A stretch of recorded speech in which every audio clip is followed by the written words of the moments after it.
Good morning, guys. Welcome back to the channel. So let's start with today's analysis video for 29th of May 2023. So firstly, we'll be taking up the newspaper of the Hindu and the important articles. So India gets the new Parliament House. Prime Minister says that it's a symbol of aspirations. So the Prime Minister speaks of forging new paths to achieving India's dreams of becoming a developed country. Like there's a lot of focus upon this, that by 2047, in the next 25 years, we have a vision of seeing India as a developed country. So representatives of 22 opposition parties, they boycotted the function, and president says that she is happy that prime minister is inaugurating the building. So there was this whole issue which was raised by the opposition that president should inaugurate instead of the prime minister, but president says that she's happy that prime minister is inaugurating the building. And in this picture you can see the symbol and it is being installed. So that's there, and other important things related to Bengal that has been like taken up already about the historical importance and where does it come from. It was part of a tradition of the Cholas, and all of that has been already discussed. So moving forward.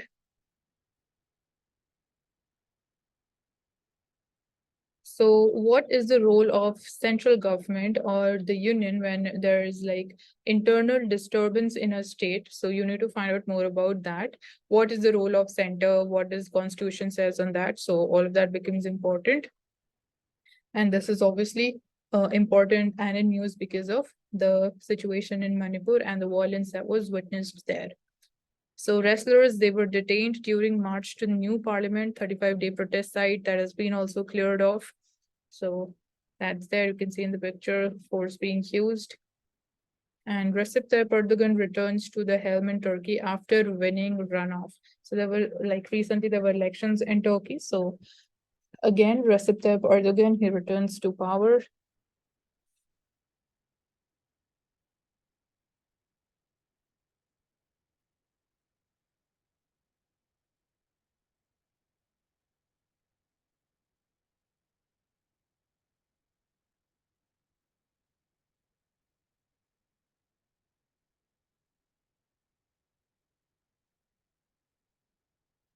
So shrinking snow cover continues to haunt the Himachal Pradesh. Obviously, this is one of the impacts of the climate change and rising temperatures. So Himachal Pradesh State Center on Climate Change, and then there is Geosciences, Hydrology, Cryosphere Sciences Applications Group, and the Space Application Center. So this is begin like they have revealed in their report, in their study, that in 2022-23 winter period, there was an overall reduction of about 14% the total area under the snow cover in Himachal Pradesh in comparison to 2021-22.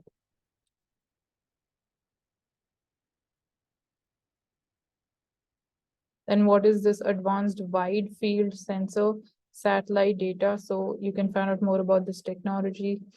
Then glacial lake outburst floods. This is an important topic from geography. So there is like an imminent concern regarding this thing, specifically in the hilly areas. So they are of immediate concern in the mountain environment, and decrease in the snow accumulation and glacial retreat might lead to acute water shortages in the future as well.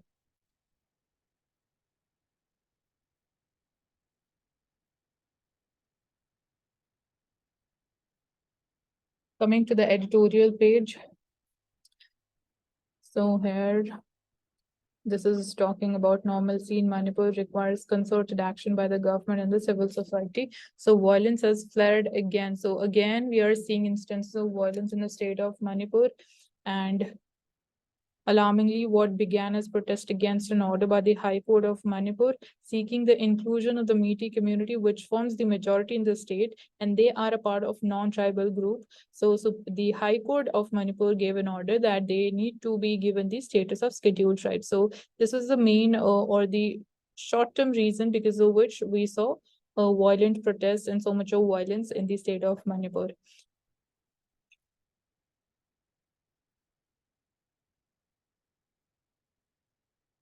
So we know about all the situation. This has been taken up before in detail. So at Hiroshima, Japan's moment to reinforce partnerships. So the G7 Hiroshima summit is the first hosted by Tokyo since 2008 summit, and it comes at a time when the world is faced with enervating challenges such as the war in Ukraine, threat of nuclear proliferation, rapidly transpiring impacts of climate change, economic security is a challenge, unstable supply chains, and the impact and regulation of sensitive technology. So it's like related to artificial intelligence. So these are some of the global challenges which needs to be on the tips. Then agenda for the summit was expansive and ambitious. The imperative for the G7 countries, which was led by Japan, appeared to be centered around the means to consolidate approaches towards the most pressing global issues while walking respective geopolitical tightropes. So why the agenda is vital for Japan? So issues that weighed heavily on the agenda of the Hiroshima summit included Russia's aggression in Ukraine, which is now more than a year old, and it shows little signs of abating. Then second main agenda was the China that is increasingly on the offensive with an ever active military and nuclear modernization plan. This is the major challenge. Then China's growing military pressures on Taiwan. We are seeing tensions growing in this region and dangers posed by North Korea's increasingly volatile nuclear posturing and nuclear weapons program.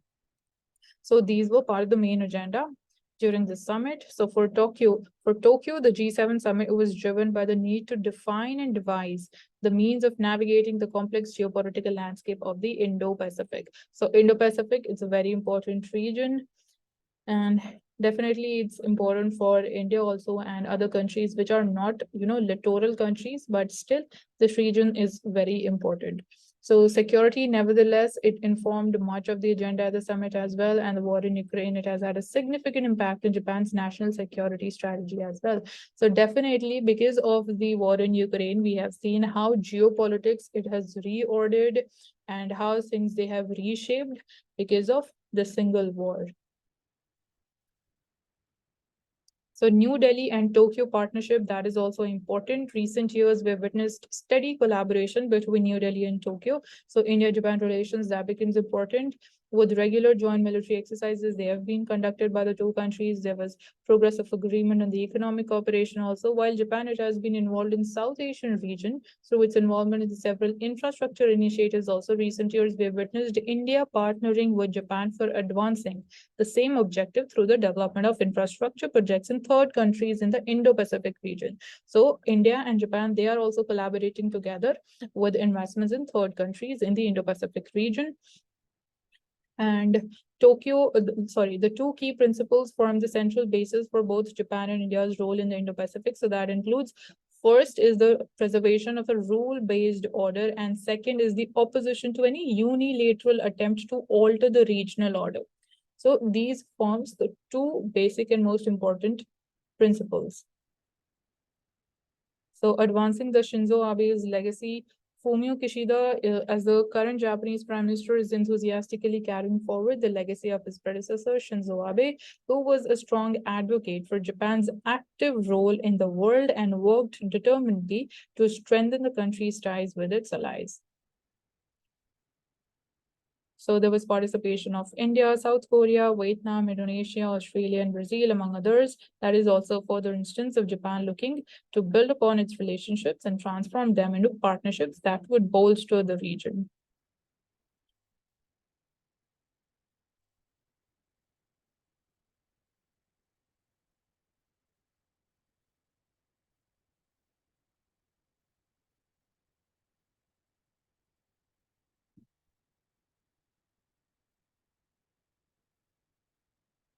So why is this 1.5 degrees Celsius target critical? Again, talking about climate change, and this target was set in during the Paris Agreement. So what do the recent reports by the WMO says about the future of climate change? Why did international climate dialogues they switch from the target of 2 degrees Celsius above the baseline temperature of pre-industrial levels to 1.5 degrees Celsius? So the target level is very clear, 1.5 degrees Celsius compared to the pre-industrial levels. So you can just go through this article on your own, and we'll just take up that how India is impacted. So India has been increasingly facing the brunt of climate change. Definitely, it's a global challenge. So February 2023 was recorded as the hottest month since record keeping. It began in 1901. So Feb 2023 was the hottest month since the recording it began.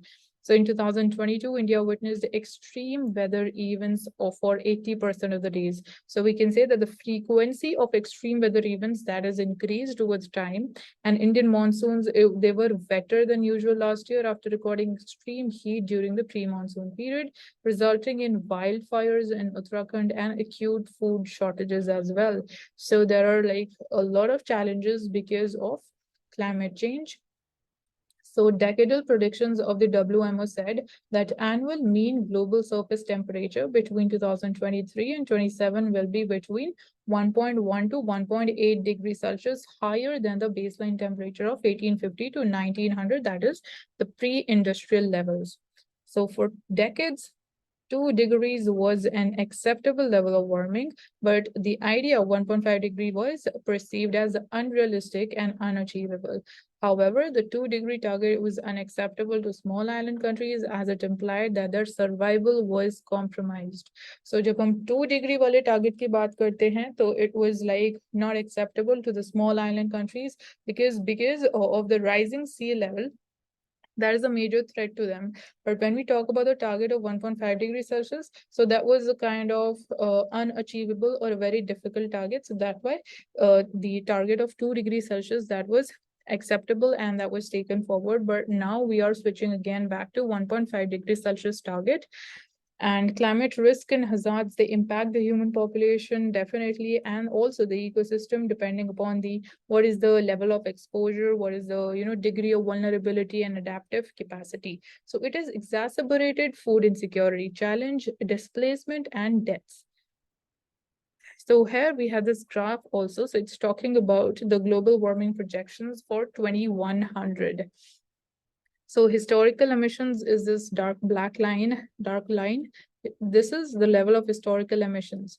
So here we have different scenarios for temperature in 2100. So what's going to be the temperature when we are like able to, when we are talking about this target of 1.5 degrees Celsius, so CO2 emissions, they would have to be cut by 45% by 2030 and reach zero by mid-century of like this century. So this purple one is the projection for 1.5 degrees Celsius consistent target level. So in that case, we'll need to reduce the carbon emissions by 45% by 2030. So climate impacts in different regions if there is a rise of 1.5 degrees Celsius, and what would be the impact if there is a rise of 2 degrees Celsius for different regions. Like for Arctic, the sea ice free summer, 1 per century would be there, 1 per decade would be there, and there is 2 degrees Celsius. Sea level rise, extreme heat, severe drought, state of the coral reefs, plants and animals. So that you can just go through once quickly.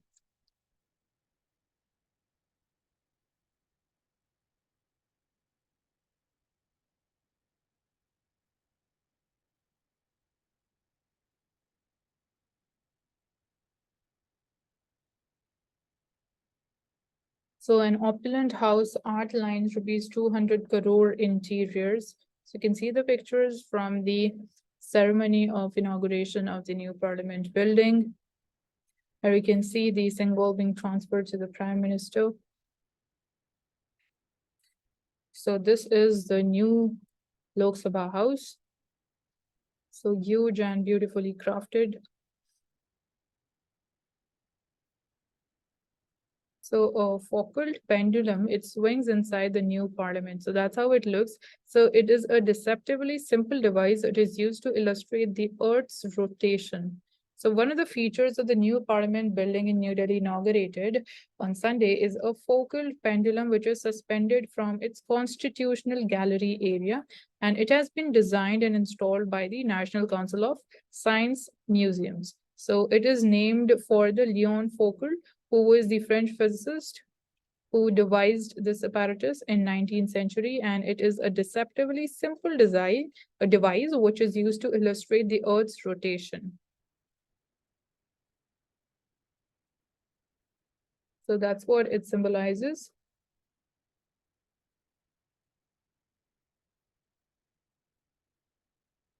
So India sees reduction in stunting, but wasting and obesity, they are still remain the concerns for us. So 1.6 crore fewer stunted children aged under 5 in 2022 than in 2012 show a joint multi-nutrition estimates which are released by UNICEF, WHO, and the World Bank. So this becomes an important fact, and prevalence of obesity marginally increased during the decade as per this report. So you need to know clearly like the meaning about wasting, stunting, then obesity. How are they different? So here we have the data, you could just go through it. And then we also like talking about the NFHS 5 survey data, which estimated the prevalence at 35.5% is against 38% in NFHS 4, 48% in NFHS 3. So we're talking about the decline in stunting in India is commensurate with the NFHS data as well. So basically the stunting level that is decreased.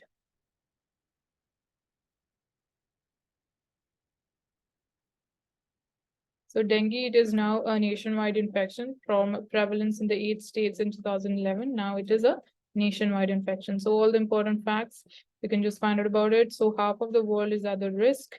WHO estimates the global incidence of dengue has grown over recent decades with half of the world population now at the risk. So ICMR said that risk from dengue, which is now endemic in more than 100 countries, it has been propelled by several factors, including climate change, increased urbanization, and increased travel. So challenges, they have also increased with time.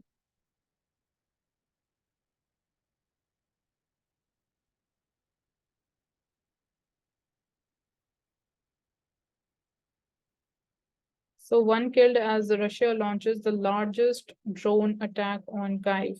So the strike using the Iranian-made Shahid drones comes as the city prepared to mark its founding day. Air Defense claims to have shot down 40 drones deployed over the course of 5 years. 5 hours, sorry. So Shahid drones coming from the country of Iran. So Biden and Republicans arrive at the last minute agreement to raise the US debt ceiling. So the decision is that, like we talked about this in detail, ki what are the possible alternatives or possible solutions to deal with this situation. So one, we talked about that you completely do away with this thing of US debt ceiling, or you raise this ceiling. So the decision goes to raise the US debt ceiling. So Republican leaders and the President Joe Biden, they have announced a deal to raise the debt ceiling, dragging the United States from the precipice of a default with only a few days left to go. So finally, this decision comes. So definitely short-term ke liye it's a relief. So now we need to think about what if US it nears this new debt ceiling, then what has to be the situation? We can't just endlessly go on increasing this debt ceiling, right? So that needs to be thought about and planned properly.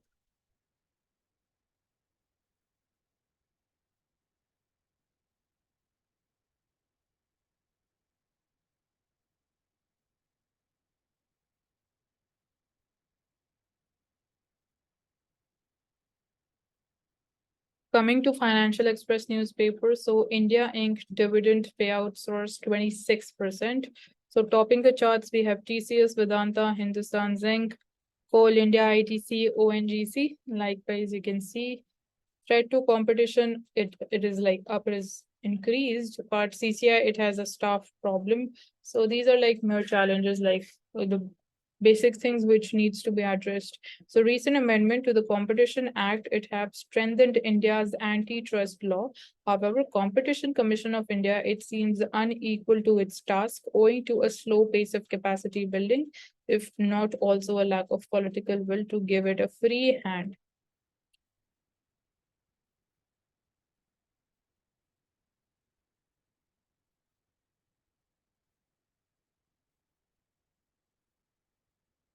Then we know about the PLI scheme.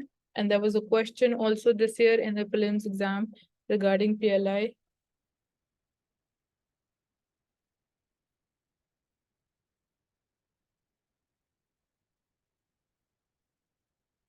So data bill to curb the misuse of personal information. So we'll just, analyze it once we have the draft publicly available. So behavioral changes are likely. So data bill is likely to drive deep behavioral changes among platforms misusing the personal data, and government is also working to curb the misinformation.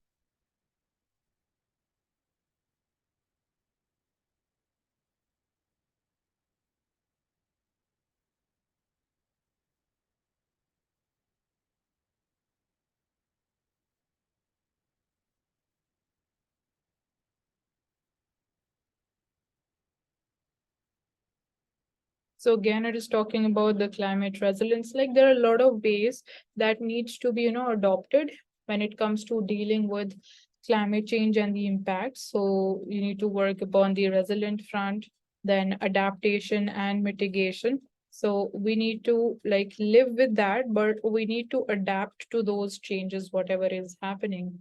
So here we have a graph which is talking about India's agriculture research and development expenditure and its research intensity. So definitely research is very, very important. So expenditure of the union, expenditure of the state, we have this data, and then research intensity. So you can see that it has been falling. So that should have rather increased, but again, that's falling. So we need to work at the research front, and even the amount of funds that is allocated for research in India, that is also at very lower level compared to the developed world. So dipping FDI inflows. So investors, they require a more stable policy and regulatory framework, including the reforms also. So that's what the investors they are looking for. And these like they still remain a concern in India. So that's why we are seeing that because of these reasons, FDI inflows, they are slowing down in India.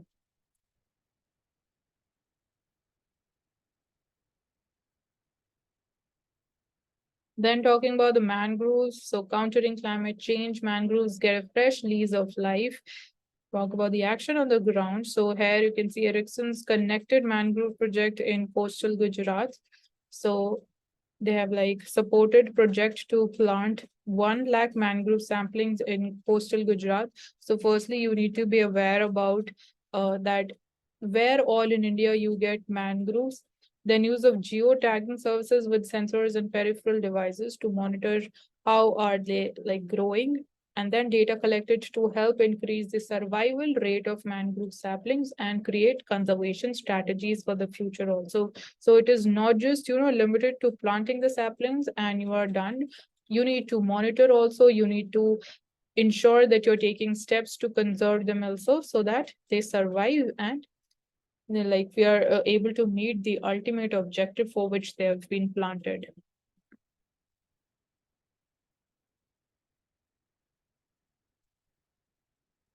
Coming to Indian Express newspaper.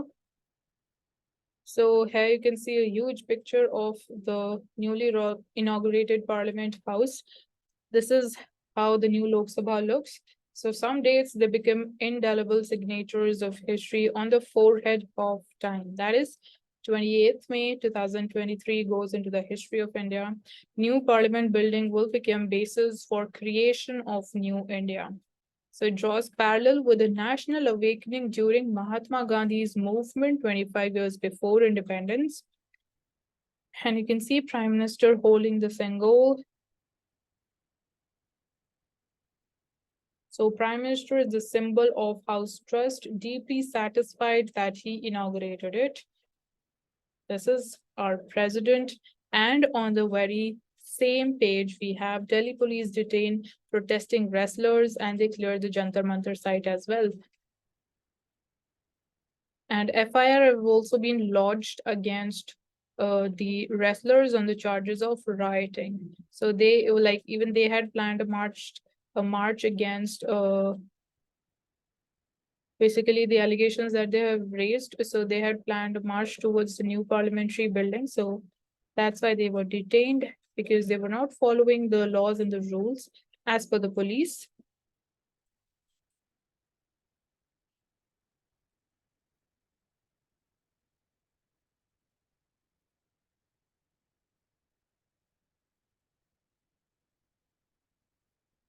So protesters have to say that we will restart our satyagraha at Jantar Mantar. So let's see what's going to happen in future, or is it the real solution, or is it like going to provide them the real solution, or like will their demands be met through this or not? So they were stopped at borders. UP farmers, they protest at Gazipur. So basically they had planned Mahapanchayat, but obviously the police didn't let that happen. New Bhavan, new journey. Again, you can see how intricately the artwork that has been installed and everything.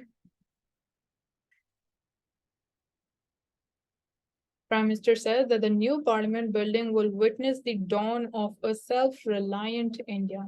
So you need to pay focus on the things that have been highlighted by the Prime Minister again and again. So self-reliant India, resilient India, new India, developed India, Viksit Bharat, all are the key words that have been used by him. So walk into set new benchmarks of discipline and dignity.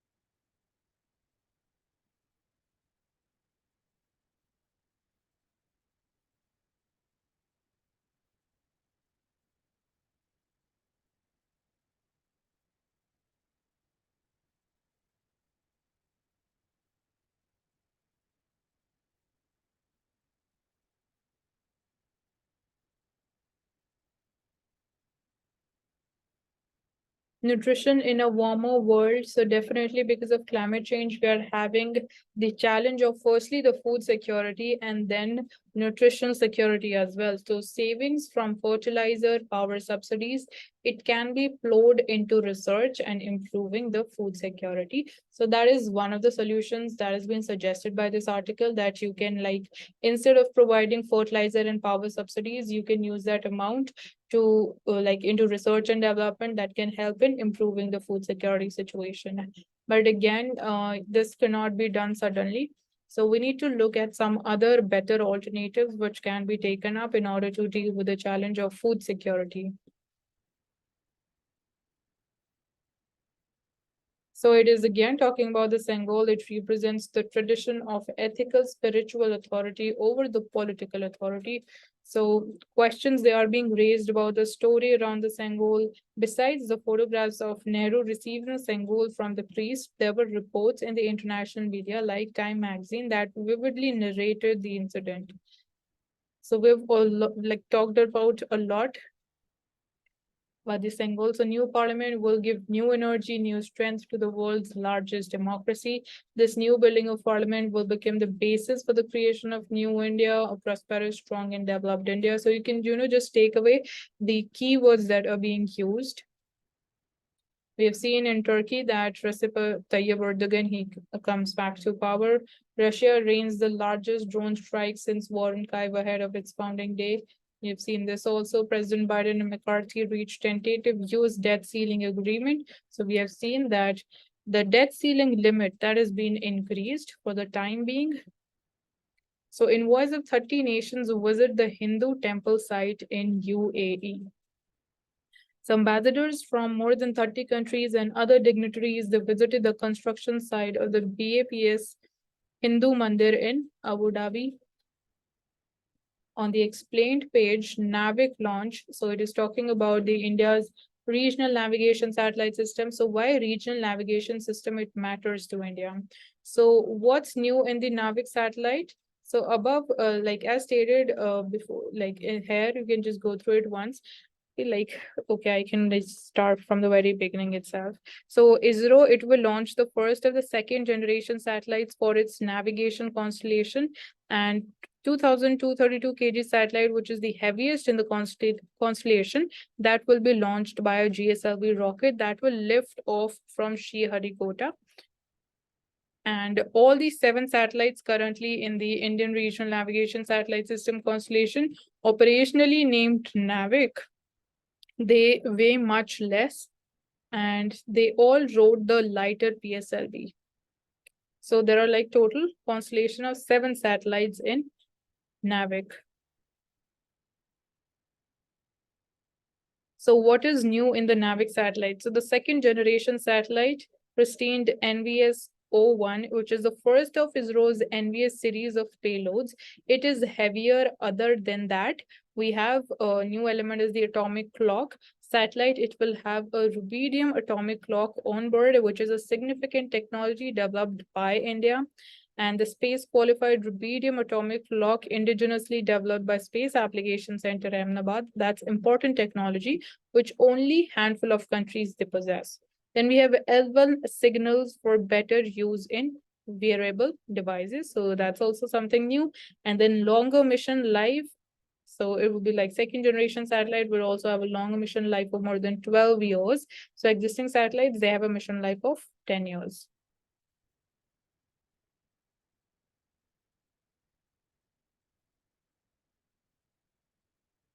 So the practical purpose of what is the practical purpose that it's going to serve? So ISRO, it has been criticized by experts for not focusing on development of the user segment until very late in the life of some of the satellites and constellation. So CAG, he said that even though cabinet cleared the funding of rupees 200 crores to develop user receivers in 206, work in the project started only in 2017. So use the receivers now, they've been developed in Navik. It is in use for projects like public vehicle safety, power grid synchronization, real-time train information system. So that's the practical usage where all it will be used. And talking about the advantage, so India is the only country that is regional satellite-based navigation system. Only country. Then there are four global satellite-based navigation systems. One is Russia, it has GLONASS. America has GPS. Europe has Galileo, and Chinese BIDO. So these are there, and only fully operational Navik, it like once it is fully operational, Navik open signals will be accurate up to 5 meters, and restricted signals will be even more accurate. So GPS signals, by contrast, they are accurate up to around 20 meters. So work is underway to set up ground stations in Japan, France, and Russia also. So symbolism of Sengol, again, we've talked about this a lot. You can just go through it once on your own. And rupees 75 coin, which is going to be a commemorative coin that has been unveiled. So it's what are the features and where to get this coin. So rupees 75 coin that is released for the new parliament's inauguration. That's how it looks in the picture. So the features is that according to Ministry of Finance notification, this coin, it is circular in shape with a diameter of 44 mm.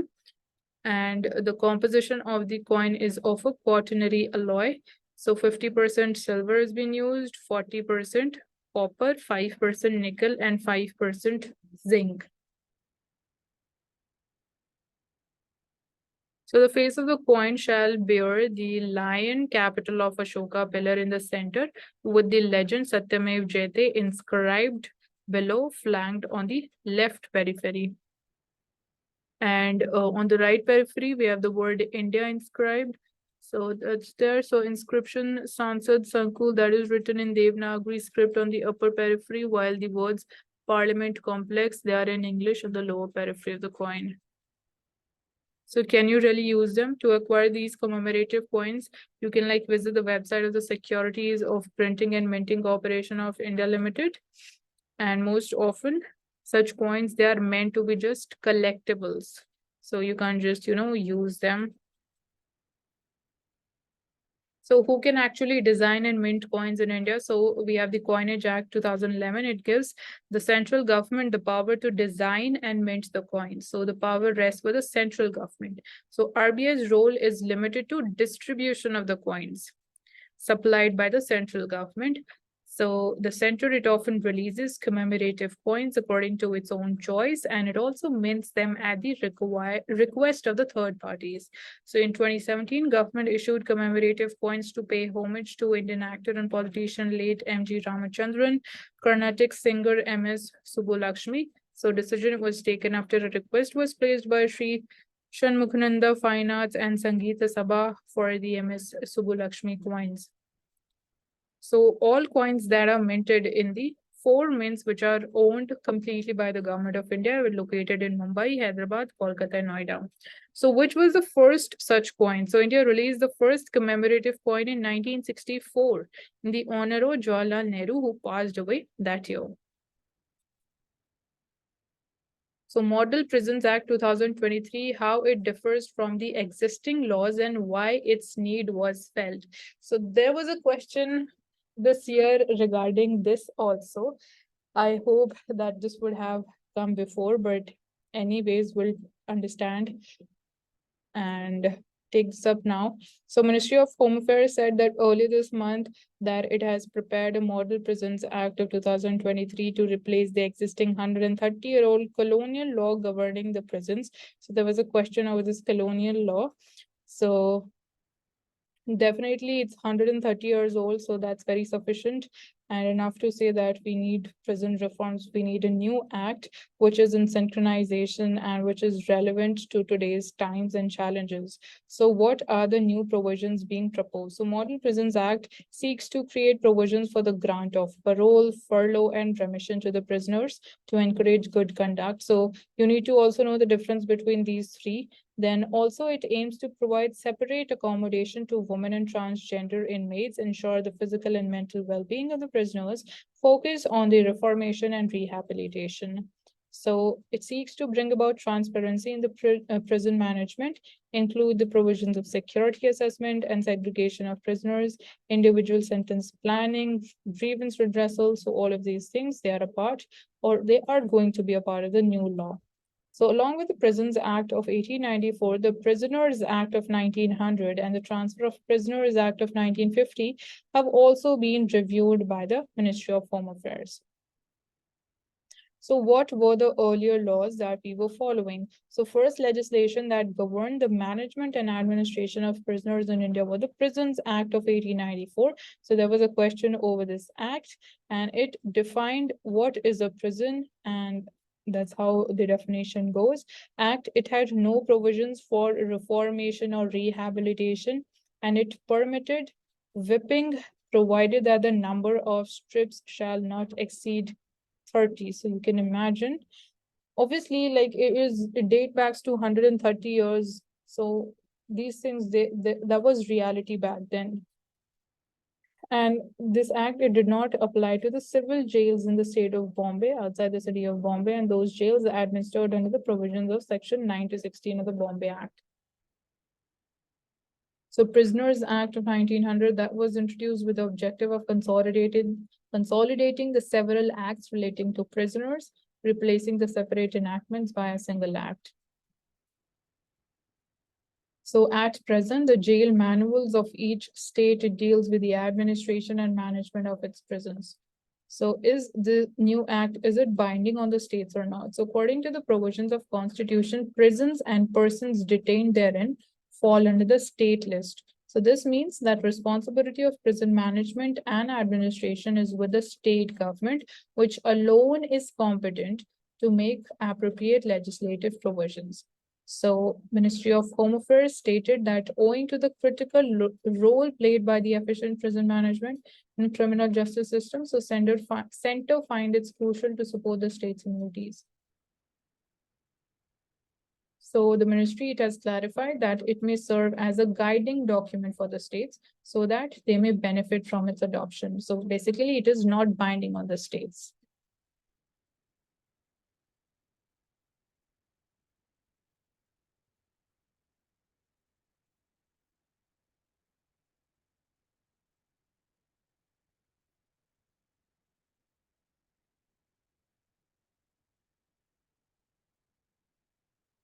So that's all for today. Thank you so much for joining us in this video analysis video, and do like this video and also subscribe to the channel.